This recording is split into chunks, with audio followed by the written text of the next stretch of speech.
Assalamualaikum warahmatullahi wabarakatuh. Jumpa lagi dengan saya Diana Zaini dalam materi masih mata kuliah pengantar hukum bisnis.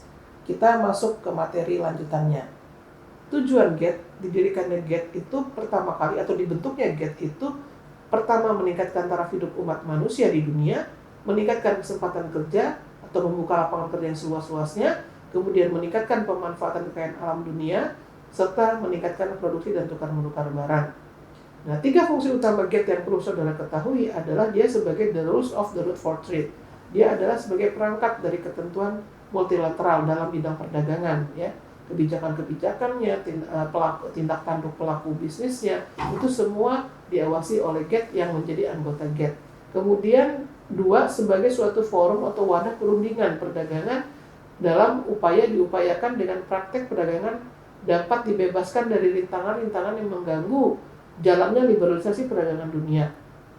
Nah, yang ketiga, fungsi GATE bisa sebagai pengadilan internasional di mana para anggotanya apabila timbul dispute atau terjadi sengketa, maka dapat diselesaikan melalui GATE, ya, atau sekarang itu disebut dengan WTO, ya, atau WTO sering orang mengatakan. GATE dibentuk sebagai suatu dasar atau wadah atau pijakan yang sifatnya sementara setelah pasca Perang Dunia Kedua. Pada masa itu timbul satu kesadaran dari masyarakat internasional untuk mempunyai suatu lembaga multilateral di samping adanya World Bank dan IMF. Kenapa? Karena saat itu di tahun 47 pasca Perang Dunia Kedua, begitu runtuhnya, hancurnya perekonomian dunia, sehingga the founding father, ya, untuk GATT atau WTO sekarang ini itu mempunyai satu kesadaran, akhirnya tadinya membentuk satu organisasi internasional perdagangan dunia atau ITO, International Trade Organization, tapi tidak berhasil. Akhirnya membuat satu kesepakatan dalam bentuk persetujuan umum mengenai tarif dan perdagangan atau yang disebut dengan General Agreement on Tariff and Trade atau GATT, ya, yang saat ini setelah 94 itu berubah wujud menjadi WTO.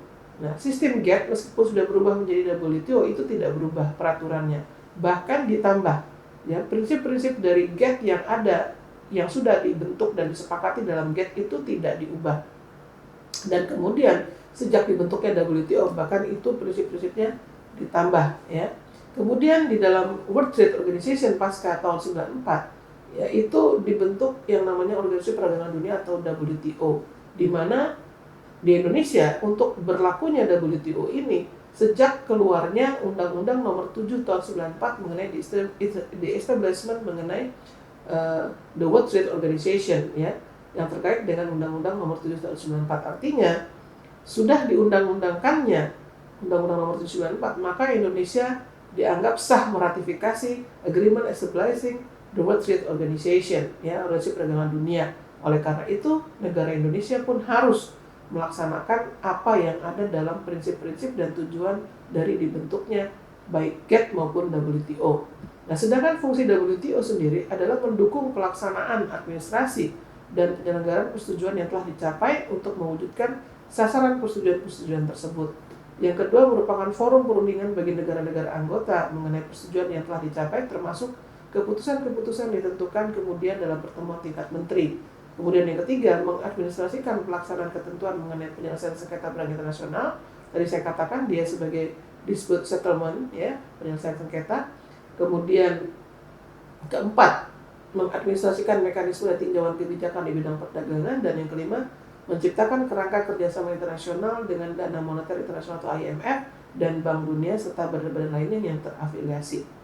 Nah, negara-negara anggota itu disebut dengan contracting parties, ya, negara-negara anggota dari WTO.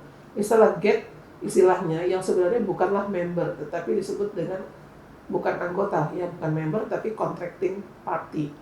Nah, itulah yang terkait dengan organisasi internasional.